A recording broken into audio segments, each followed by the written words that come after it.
Hello and welcome to Startup Central. I'm Nayantara Rai. Today I have a very special guest, who flew down from Beijing for this interview, Ritesh Agarwal, the founder of Oyo. Thanks, Ritesh, for joining us here on Startup Central.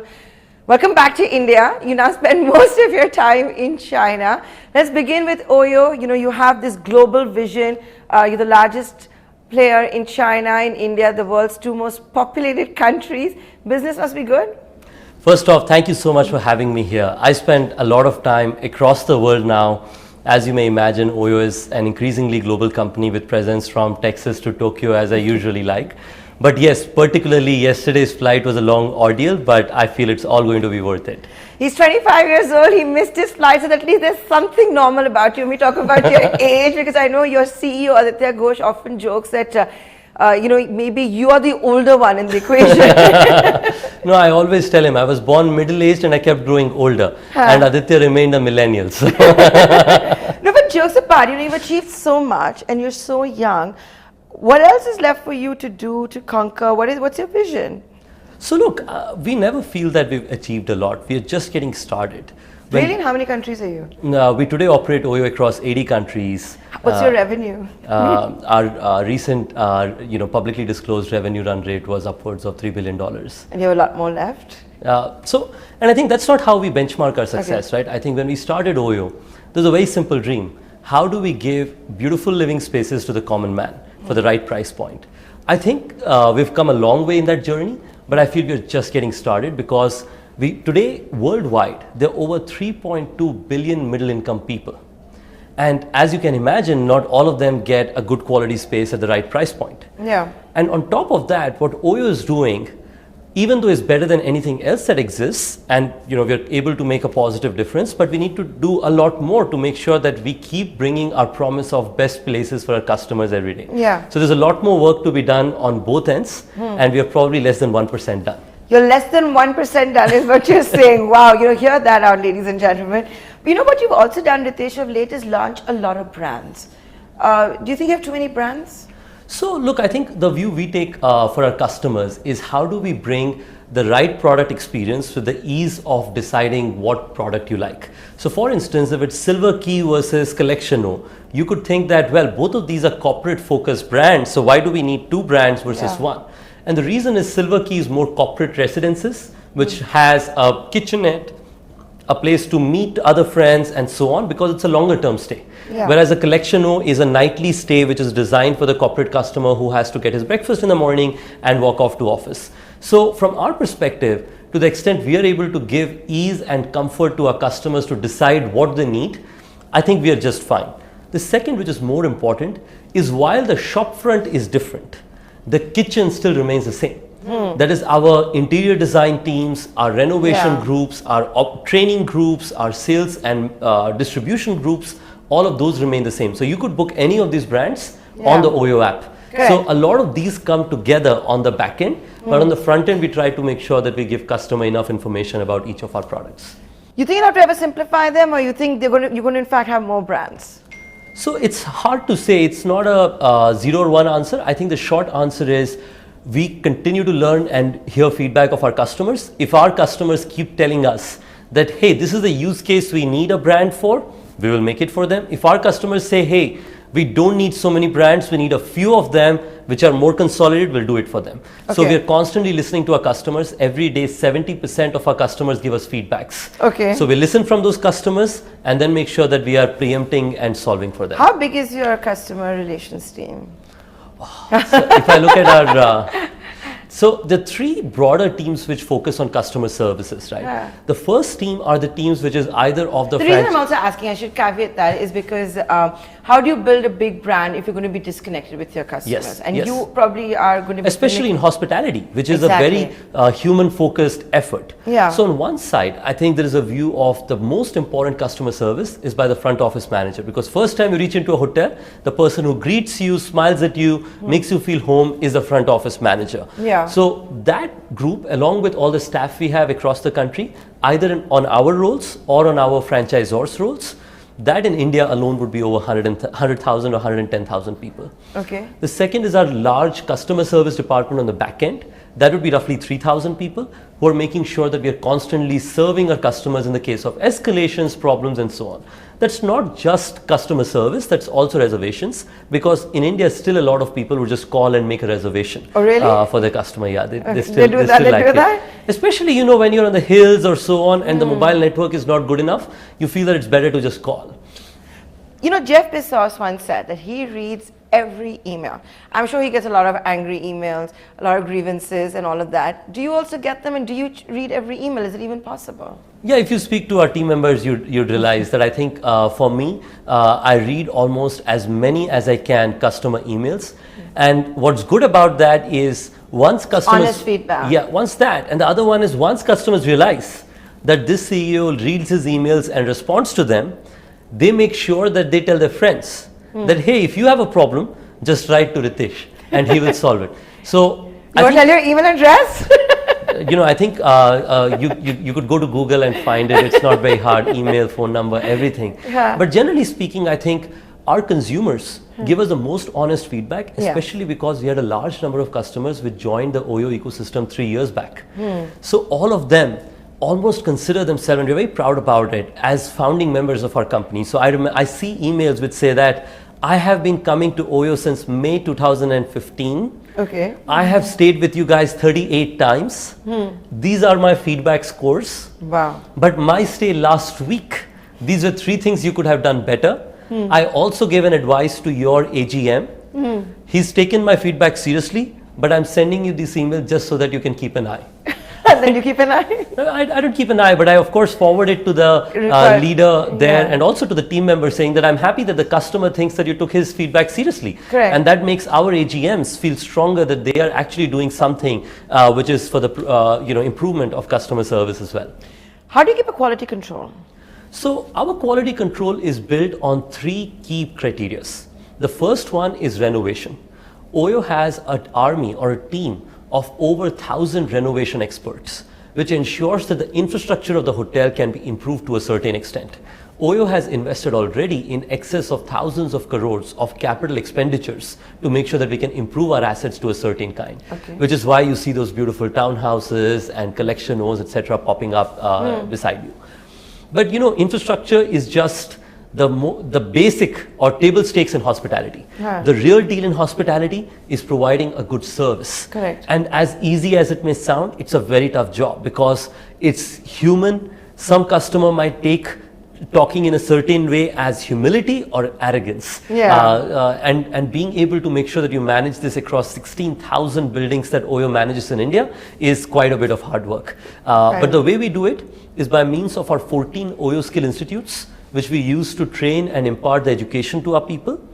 On a daily basis, we train them by using of videos as well as a general manager. But last but not the least, we have a 3C program, which ensures that people who are our franchisors or even assets that we manage ourselves, which are our general managers, across our assets, we track the NPS per building. If the NPS is great, we incentivize the buildings and give them more. If the NPS is not good, we would remove an asset from our portfolio. So recently, Aditya mentioned in one of the news interviews that on an annual basis, OYO has 99% building retention. The 1% that we lose, roughly half of it are assets which have poor quality. So we ourselves believe that for our customers, it's probably better that they don't have this choice. Okay, but in that, location would also make a difference, right? Yes. That would make a big difference. Location is extremely important, which is why before we go to a building, that's one thing that we can't unfortunately change. So there are 2 things we do on location. The first one is check of locations. That is, for instance, OYO townhouses you will never find in highly crowded areas. So each of our brands has a different kind of choice of what kind of locations they could be in. But at the same time, there's some locations or cities where you don't really have a choice. For instance, if you're in Kovalam and there's a certain street which oversees the sea and everybody wants to be there, but the street is not wide enough as per OYO standards. So in some of you have that kind of a checklist, the width of the road. The width of the street road has to be this much, the street lights have to be this much. You got it down to that much, okay. But there's some streets which you still need to allow, but when we do that, we communicate it externally, saying that while OYO standards are this width of street, This specific building is an exception because just a beautiful location and it oversees sea. So we are okay with this location. The reason for the exception that you're making. Yes. You mentioned you spent thousands of crores, doing up these buildings. So let's just come to that part of the interview now. Are you in fundraising drive? You're doing a huge buyback as well. What's going on? So look, our company already had a significant balance sheet. We had a balance sheet of upwards of $1 billion, roughly 1.5 billion. Now on top of that, I think over the last few years, my belief and conviction in the company only kept increasing. And I felt this was the right time for me to try and showcase my commitment and belief I have. When I started this company, I had very limited resources. I started this business with a 30 lakh angel investment by giving away a double-digit percentage ownership in my company. Okay. So this allows me an opportunity of being able to make sure that I can genuinely showcase my commitment. I, of course, and also be in the driving seat, I would imagine. I think, of course, that you is want an the buck to stop with you, right? I think we've always been a management-driven company, but I think this, of course, helps on top of that. I cannot speak a lot about it because the regulatory approvals are still pending. But I believe we'll get that if we continue supporting and cooperating with the authorities. And once we receive the regulatory approvals, I'll be able to talk more about it. But you've got, obviously you have all of the funds in place to exercise this huge buyback. As of today, it looks like. Do you want to at least share with us what is your target shareholding that you're looking at for yourself? So I think I didn't begin with a perspective of target shareholding. I think I just began with the perspective of saying when I started this company, I had no resources and I had no choice but to give away ownership to get to where we've gotten to. I think this is an opportunity for me to really double down my belief and commitment in the business and the mission by means of this ownership, and also sort of share a view of saying that I don't think this is a 2-year or a 5-year effort. I always say that it is a multi-decade effort that we are in the front of. Now this sounds particularly funny because we are just a 6-year-old company, but that's the belief we've had from day one. Every time somebody's asked me, do you think it's a company for short term, long term, mid term? I always say it's a multi-decade effort. Multi-decade effort? That should continue after you as well. I know you're really young, so it's very awkward maybe to hear that. But I think that's what us and our management should do, that is to make sure that we create a company that is truly sustainable for the very long term, for ourselves, for our customers, which is the most important. But are you doing this to provide an exit to any of your investors? Has that been the other reason? Look, most of our investors have been in the company for 3 or 4 years. And as you may imagine, all of their horizons nowadays in India are 8-10 years. So they're effectively just half of their horizon. But I'm thankful because when I started the discussions with Lightspeed and Sequoia, they said, no way, why would we sell a company that is growing faster than most of the companies that we've seen? And I think my reasoning was, this way you'll help the company and me to be able to be more confident and excited about the aspiration that we have in the future. They of course had a choice to still say no, and I would still put as much effort I was putting behind the company, but I'm very thankful for them to understand that Ritesh genuinely believes that when he started the company, he gave ownership, and now he feels that if he has the opportunity and the resources to, he should try and buy some ownership. I would imagine Sequoia and Lightspeed would make a lot of money and much faster at half the time, right? I think, of course, it's a good return for them, but at the same time, I think they're very invested and they would like to make sure that their other part of the ownership stays along for as long as possible because the company is in a growth path like never before. So would you ever look at hiving off the various entities? So I think our focus today is on the mission and on the customer. That is, today we have across India over 300 cities of operations. Every night over hundreds of thousands of people stay at OYO hotels. So for us to make sure that they get a good place at the right price point is the only focus. We don't spend at all a lot of time in hiving off entities and so on. You're not bothered with. And what about an IPO? Would you look at an IPO? Didn't Lightspeed and Sequoia say, hey, why don't you do an IPO? Look, I think the view there again is the company has a fairly solid balance sheet. The company is growing very quickly, so there is no reason for us to make a consideration like that. So at this point of time, there's no consideration, but if there is, we'll talk about it at the right time. What the Indian government has also recently allowed is differential voting rights for founders, and it's been done for founders like yourselves who have been wanting it. Is it a game changer? I think this is an example of how there is progressive perspective in the government, which hasn't existed for such a long time, or has existed, but I think generally the bias for action is pretty amazing. I love that they made a decision, communicated it, and now people are already starting to take advantage of it. But I think the good news is, while making the decision for differential voting rights, they've also taken care of governance to make sure that the minority shareholders still get significant protections for themselves. Yeah. I think this combination is truly game changer in my mind, and I believe it will help entrepreneurs in the many years to come to sort of be able to build businesses in an environment where they can have this dual voting rights and be able to make a difference. I should definitely thank Sachin Bansal, who really began the ask for this specifically many years back. This is something that I don't think a lot of people know this, but I think he was the first person who started going to MCA, DIPP and requesting why this is important. Yeah. I think that's amazing to see how entrepreneurs like him are able to make a difference with such long perseverance. When you're talking about these big entrepreneurs, I have to ask you this as well. If I look at the old economy, the blue chip companies, the mid caps, you're seeing the bloodbath in the kind of the market capitalization erosion we saw. In July, we saw $2 billion of equities, of FPIs being sold on. And the same month, in the startup universe, you saw deal making of almost $1.1 billion. Ritesh, it's like you are all in a parallel universe, apni dunya mein. Yeah. No, I think there are three important perspectives here. The first one is, I don't think that this is the case across. So Lever's earnings came out recently, one of the strongest earnings, good results, growth continues strong, and possibly one of the few markets in the world where Unilever continues to grow so well. So I think, really it is also good companies continue to perform across environments. The second one is a perspective behind. So I think the first one is, if companies perform well, whether they are old economy or new economy, results continue. Yeah. The second one is, I'm a true believer of the Indian economy in the years to come. I believe that our growth rate continues to remain one of the strongest in the world, and the underlying basics of economy are very strong as per what I see as an operator, and I spend a lot of time on the ground seeing how difference is being made. Third one is, there is of course there is some temporary messaging that is coming from different quarters, but I feel in the long term India continues to be the market to go for, both for blue chip companies and for startups, to the extent they realize customer should be at the heart of all the decisions. And second, and more important, technology will continue to make a positive difference across every ecosystem.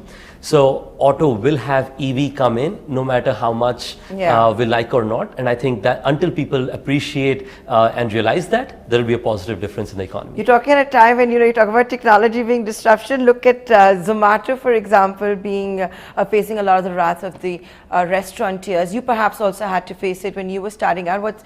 How do you see all of these disruptions? Is it normal that it has to happen? Look, I think first off, it's hard for me to comment specifically on the Zomato. No, I'm not asking you for that, but I'm just saying it's a larger messaging, right? More broadly, I think that generally it's a large ecosystem. Generally, there are two kinds of companies that exist in the broader ecosystem. One are companies that have decided that they want to be the principal and make sure that they take ownership of the customer experience and so on. And on the other hand, they're aggregators and marketplaces. I think I understand the businesses of principal and where the brand stands in front of the customer. And I think in that, what I've seen is, to the extent you continue to create a fair balance of multiple stakeholders, you can create value. Okay. But the question is, that fair balance, where does it come? And that only happens once you're able to make sure that as a business you've spent enough time and also engaged enough with stakeholders at all levels. So I don't know much about the Zomato specific situation. No. But you've seen these disruptions that happen with, for example, Uber globally. It's happened with almost every industry when you do have a disruptor. So now let me ask you, Ritesh, where do you see Oyo 10 years from now?